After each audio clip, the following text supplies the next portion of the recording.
On a humid June morning in 1757, on the banks of the river Gujarati in Bengal, thousands of soldiers waited anxiously near a small mango grove called Plassey Quiet Village, destined to be etched into history forever. Powdered cannons lay ready, muskets were primed, war elephants trumpeted in nervous rhythms, and arcane negotiations whispered in the shadows. Nobody knew yet, but within hours, Bengal's destiny would be rewritten, an empire would quietly fade, and British power in India would begin its long ascent. The the political revolution of Plassey was more than a battlefield confrontation. It was a collision of ambition, treachery, global business, imperial aspiration, economic greed, and personal egos. What unfolded in Plassey was not merely a military encounter between Nawab Siraj-ud-Daulah and the British East India Company. It was the opening chapter of nearly 2 centuries of British colonial domination in the Indian subcontinent. To understand Plassey, one must step back into the world of 18th century Bengal, a land of immense wealth, vibrant craftsmanship, bustling port cities, and political instability. Chapter 1. Bengal. Before the storm in the early 1700s, Bengal was one of the world's wealthiest regions. Europe envied Bengal's fine muslin, silk, spices, and agricultural abundance. The Mughal Empire still existed, but was weakening after Aurangzeb's death in 1707, its provinces drifting into semi-autonomy. Bengal became one such wealthy, semi-independent region. By the 1750s, Nawab Alivardi Khan ruled Bengal with skill and caution. He resisted both invaders and foreign merchants. His successor and grandson, Siraj-ud-Daulah, inherited a fragile throne in 1756 at only 23 years old. Young, passionate, impulsive, and inexperienced, Siraj inspired both loyalty and conspiracy. Bengal's nobles resented him. Powerful bankers feared instability. Rival claimants sought his removal. Meanwhile, across the seas, a new power was emerging, not a king or emperor, but a corporation, the British East India Company.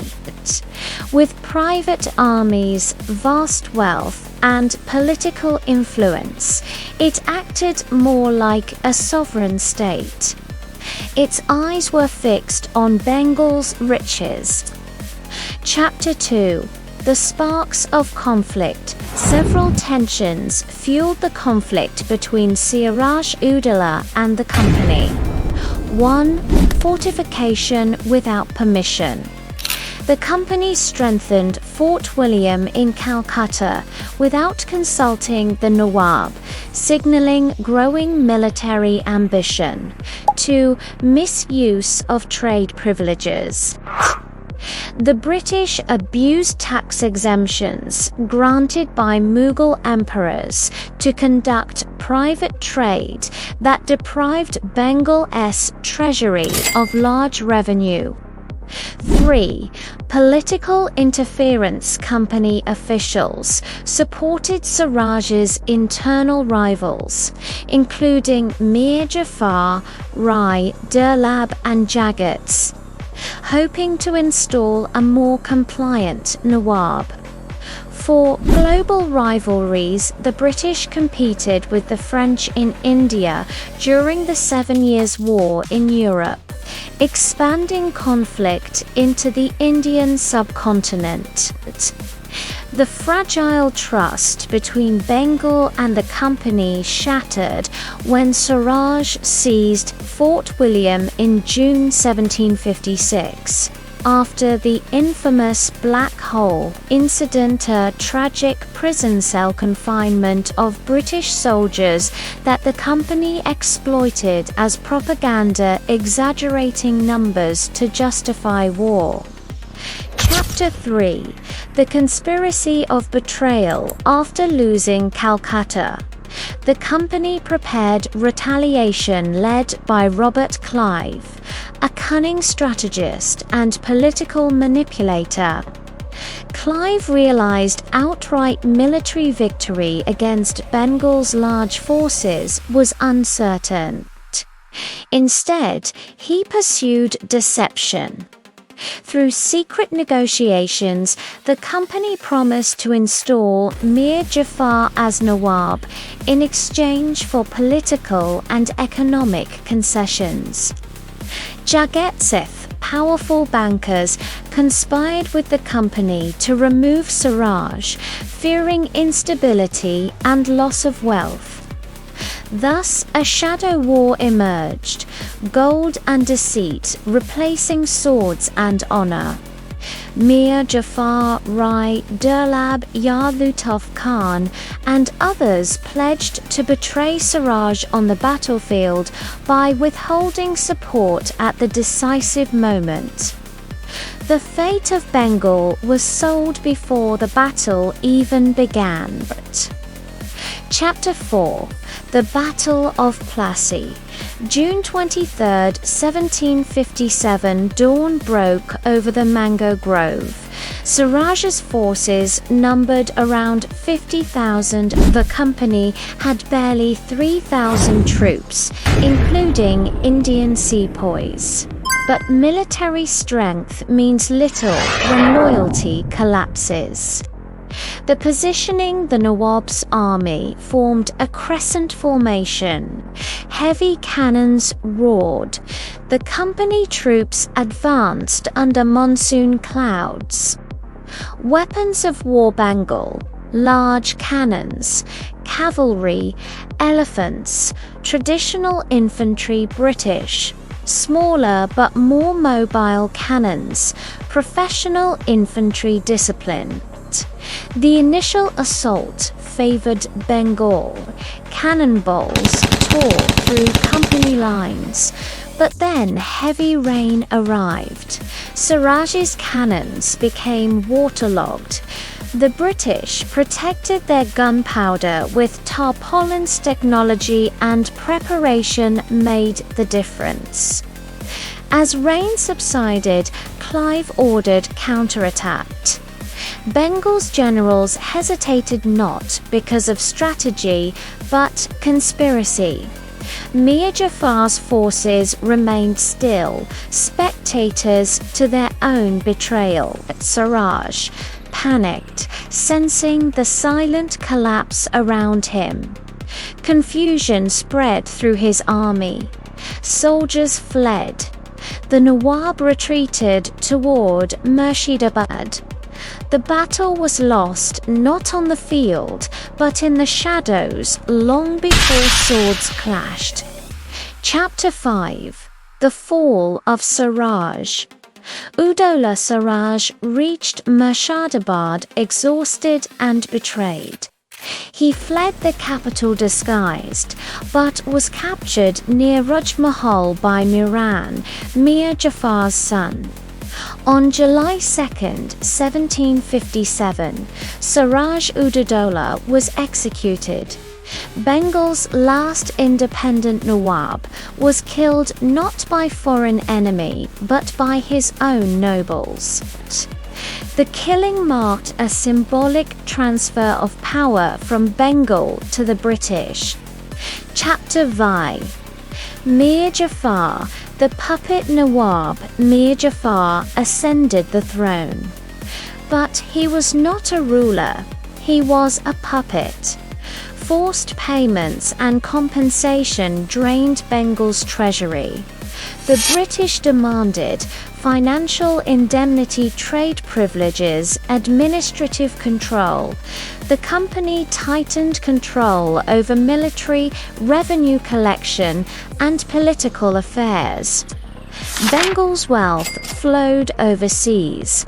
Chapter 7. Economic consequences. The drain begins. The Battle of Plassey did not immediately destroy Bengal, but it laid the foundation for economic collapse.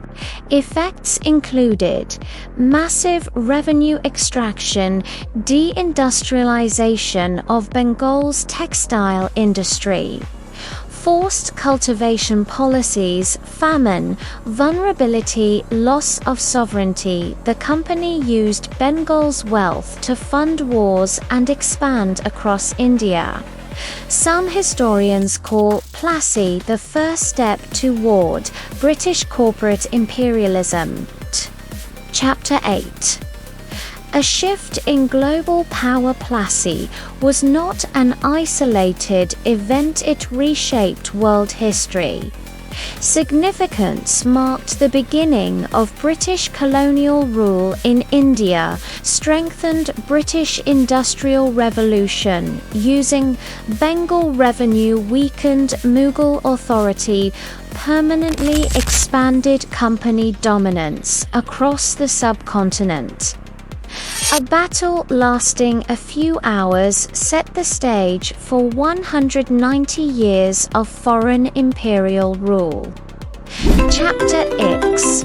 Was Plassey a battle or a betrayal? Many scholars argue Plassey was not a military defeat, but a political overthrow, revolution through treachery. The battlefield was secondary. Conspiracy determined the outcome. Siraj's mistake was trusting traitors.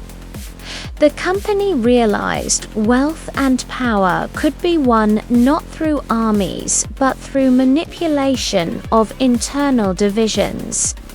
Chapter 8. Legacy of Plassey. The legacy remains complex. For Bengal lost independence, economic plunder, famines, and poverty under colonial rule for Britain.